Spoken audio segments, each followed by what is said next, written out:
Cette semaine, je suis chez moi et en fait, c'est parce que je viens tout juste de revenir de Disney et je le sais qu'avec mon emploi du temps, j'aurai pas le temps d'éditer un vidéo complet parmi ceux que j'ai filmés pendant que j'étais là-bas.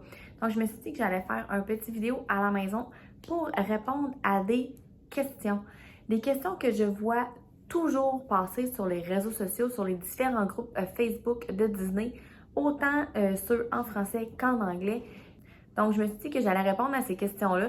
Donc, un genre de petit Q&A de questions que j'ai pigées sur Internet et je me dis que ça va peut-être vous aider puisque peut-être que vous aussi, vous aviez ces questionnements-là par rapport à votre prochain voyage Disney.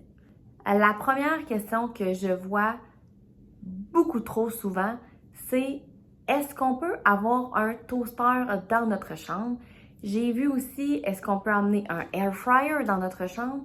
Et plein d'autres petits appareils comme ça pour la cuisine, puisque je sais que beaucoup de monde se font venir une épicerie pour essayer d'économiser un peu sur les repas et veulent en profiter pour, exemple, déjeuner à la maison ou faire réchauffer des restants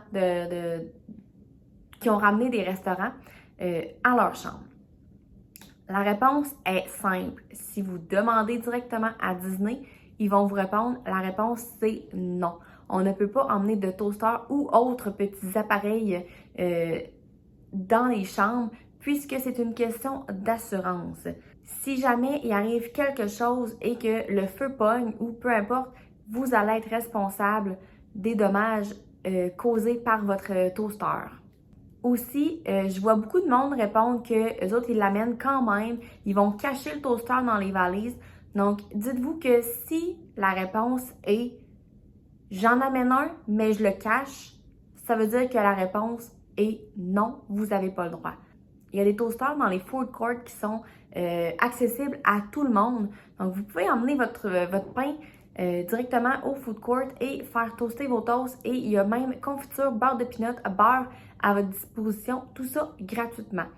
Si vous voulez économiser du temps, vous pouvez tout vous préparer. Après ça, prendre votre assiette, votre pain, l'amener au food court et vous mangez là le matin avant de partir. Vous jetez votre assiette, vous prenez les ustensiles directement là-bas et les confitures directement là-bas. Donc, vous n'avez rien à ramener à votre chambre après. Donc, je vous le dis, utilisez les toasters dans les food courts et laissez faire le toaster dans vos chambres puisque c'est interdit. Question numéro 2. Mon enfant mesure 37 pouces et la montagne russe demande 38 pouces. Est-ce qu'il va pouvoir le faire quand même? La réponse, c'est non. Les cast members vont mesurer l'enfant et des fois, plus d'une fois. Donc, des fois, le premier cast member va faire, tu sais, ils vont dire c'est correct et rendu au deuxième, ça marchera plus. Donc, c'est que des fois, de la manière que l'enfant se place en dessous de la barre, ça n'arrive pas exactement à la même place. Donc, ça se peut que rendu au deuxième point où l'enfant se fait mesurer, ils vous disent que c'est pas possible pour l'enfant de faire le manège. Donc, c'est quand même quelque chose à garder en tête pour les enfants qui sont vraiment là, très près de la grandeur. Pour les enfants qui manquent 1 pouce, ben c'est sûr qu'on oublie le projet tout de suite puisque c'est sûr que ça va être refusé. J'ai vu du monde dire qu'ils mettaient des souliers à semelles compensées, qu'ils mettaient des choses à l'intérieur des souliers des enfants pour qu'ils aient l'air plus grand, faire une couette haute, mettre une casquette par-dessus. Je vous dirais que les cast members, il y a certains cast members qui vont faire enlever les souliers s'ils doutent que la semelle ajoute pour beaucoup. Ils peuvent demander de faire détacher les cheveux de l'enfant si vous avez fait un chignon ou une couette haute et qu'ils sont pas sûrs avec la barrière. C'est vraiment pour une question de sécurité puisque les manèges sont conçus pour une certaine grandeur. Si vous réussissez à faire passer votre enfant en trichant, eh bien, et qu'il arrive quelque chose, ben, le cast member qui a fait passer votre enfant, lui, il va se faire taper ses doigts, il va probablement se faire renvoyer. Vous n'aurez pas nécessairement de recours contre Disney puisque vous avez triché. Donc, personnellement, je trouve ça plate de jouer avec la job des autres pour notre petit bonheur et de dire « Ah, mais mon enfant, il manque juste un demi-pouce ou 1 pouce. C'est pas grave. Moi, j'accepte de prendre le risque. » Ben, sincèrement, c'est pas une bonne chose. Prenez pas le risque. respectez les grandeurs. Si vous voulez que votre enfant fasse vraiment tous les manèges, attendez qu'il ait la grandeur pour faire tous les manèges pour aller à Disney. Essayez pas de tricher au niveau de la grandeur de votre enfant. C'est pas une bonne idée. Troisième question, les réservations de restaurants. Je vois beaucoup de monde demander, exemple, j'ai une réservation pour 4 personnes, mais on est 5 personnes. En fait, j'ai un bébé qui va être assis sur moi, donc est-ce que c'est correct? La réponse, c'est non. Chaque tête doit être comptée. Même si le bébé est sur vous tout le long du repas, il compte puisque, encore une fois, c'est une question d'assurance et en cas de feu, eux, ils ont le nombre de têtes dans le restaurant, donc ils sont capables de savoir s'il reste du monde dans le restaurant ou pas. Si vous inscrivez pas les bébés et qu'il arrive de quoi, les autres, ils vont compter dehors puis ils vont faire « Ah, tout le monde est là », ben il y a peut-être des adultes qui vont être dans le restaurant et qui seront pas comptés parce qu'ils vont avoir compté votre enfant pour quelqu'un qui était techniquement à la réservation. Donc, c'est vraiment important quand on fait la réservation, de vraiment indiquer le nombre de personnes exactes qui va être là. Vous pouvez mettre plus de personnes et éventuellement modifier. Vous pouvez aussi, si vous n'êtes pas capable d'avoir une réservation pour 5, essayez d'avoir 2 réservations, une pour 3 et une pour 2 à la même heure ou sensiblement à la même heure et rendu au restaurant. Demandez d'être ensemble. Vous pouvez toujours téléphoner aussi pour essayer d'avoir une table de 5 si vous n'êtes pas capable. Mais des fois, moi, ce que j'arrive à faire, c'est, exemple, je suis capable d'avoir une réservation pour 6, mais pas pour 5. Donc, je prends une réservation pour 6 et ensuite, j'enlève une personne. Donc, ça me fait une réservation de 5 et le tour est joué. Donc, ça, c'est quelque chose que vous pouvez faire aussi. Là, regarder les réservations avec plus de personnes, voir si ça fonctionne. Mais c'est vraiment important de compter tout le monde, même si la personne ne mange pas. C'est vraiment important de compter toutes les têtes de votre groupe. Quatrième question, est-ce que les chariots sont autorisés? Les fameux chariots style brouette, la réponse c'est non. C'est pas autorisé. Ensuite, je vois souvent du monde dire, mais j'en ai vu à mon dernier voyage. Oui, c'est vrai qu'on en voit dans les parcs. Par contre, tous ceux qui ont des chariots de type brouette, c'est des personnes qui ont été autorisées à les entrer dans le parc pour des conditions médicales. Donc, le chariot a été approuvé par Disney, par la sécurité et ils ont un tag dessus. Avant, les tags étaient rouges. Là, j'ai remarqué que les tags sont rendus bleus. Et sur le tag, tu vois vraiment le nom de la personne, la date de sa première journée de vacances jusqu'à sa dernière journée. Donc, c'est vraiment là très bien indiqué que c'est une poussette pour des conditions médicales. J'ai aussi vu du monde que l'étiquette va être accrochée après leur sac. Donc, on ne voit pas d'étiquette sur la poussette. C'est peut-être un choix par rapport aussi aux enfants pour pas qu'ils jouent avec le papier tout le temps. Mais c'est vraiment, tous les chariots qui sont admis à Disney ils ont été approuvés pour des conditions médicales.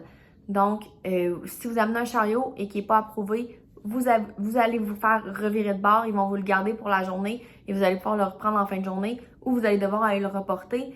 Mais je vous le dis tout de suite, les chariots, c'est interdit. Donc, essayez même pas de l'amener. Je vous conseille de vous amener une poussette parapluie ou toute autre poussette. Et ou même en louer une là-bas si jamais vous voulez pas traîner votre poussette. Mais chariot, on oublie le projet tout de suite. Cinquième question, est-ce qu'on peut emmener de la nourriture de l'extérieur? La réponse, c'est oui. Et Disney n'ont aucun problème avec les lunchs.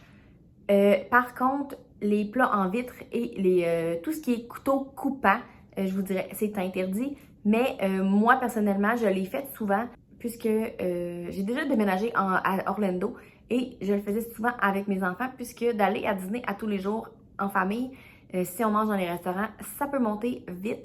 Et nous, on amenait des thermos avec des repas chauds que je faisais à la maison avant. Fourchette, couteau à beurre, cuillère en métal, pas de problème. Des petits jus aussi, ils m'ont toujours... Je vois beaucoup de monde dire qu'on n'a pas le droit aux petits jus à cause des pailles, mais personnellement, ils ne les ont jamais enlevés. J'en ai pas emmené souvent, par contre. C'était plus des jus en bouteille parce que je trouvais que c'était plus pratique. Là, on peut les visser et le boire tranquillement versus les petits jus. Mais les quelques fois que j'avais des petits jus, ils ne me les ont pas enlevés. Mais c'est vraiment là, tout ce qui est plat en vitre et les couteaux coupants, là, on oublie le projet, là, ça, on n'amène pas ça. Donc, si vous voulez économiser un peu sur les repas et que c'est possible pour vous de faire des lunchs, eh bien, ça peut être une belle option pour vous. Et vous pouvez les manger. Là. Il y a certaines places dans les parcs où il y a des tables à pique-nique des fois ou des tables là, qui ne sont pas nécessairement associées à un restaurant. Mais vous pouvez aussi aller les manger aux tables des quick service. Mais je vous conseille de ne pas y aller en temps de gros rush, puisque ça se peut que là, s'il y a beaucoup trop de monde, ils vous demandent de quitter vu que vous n'avez pas consommé rien du restaurant. Mais en période plus calme, là, j'ai déjà mangé de mes lunchs à même les quick service sans problème. Et dernière question que je vois très très souvent, est-ce qu'on a des choses gratuites pour notre fête? En fait, la réponse, techniquement, c'est non. Vous pouvez aller chercher le macaron où est-ce que c'est écrit que c'est votre fête, que vous allez porter pour votre fête. Et vous allez recevoir beaucoup de bonnes fêtes, autant de cast members qu'il y a même d'autres personnes qui sont dans les parcs. Ça se peut que vous ayez des petites surprises au courant de votre journée. Durant la semaine où j'étais à Disney, on a célébré l'anniversaire de ma mère. Elle avait son macaron. Elle n'a pas eu rien de spécial autre que les cupcakes et la crème glacée qu'on a reçue dans des restaurants tables. Puis, c'est vraiment ça, la règle, je vous dirais, là, du macaron de bonne fête. C'est vraiment juste pour souligner, recevoir des bonnes fêtes, mais il ne faut pas s'attendre à rien. Personnellement, parmi tous mes voyages Disney, on a fêté la fête de ma fille 2 fois en 2018 et 2020. Et les 2 fois, elle a eu que des bonnes fêtes. On a eu un cupcake dans un restaurant table pour sa fête avec une carte de bonne fête. Mais sinon, rien d'autre. Mais par contre, une journée comme les autres où on fêtait pas d'anniversaire, on n'avait pas de macarons, rien. On a déjà reçu des churros, du popcorn gratuit. On arrivait pour payer, puis il nous disait non, c'est Mickey qui paye aujourd'hui. À un moment donné, mon fils a dansé avec une cast member, donc elle est allée lui chercher du popcorn.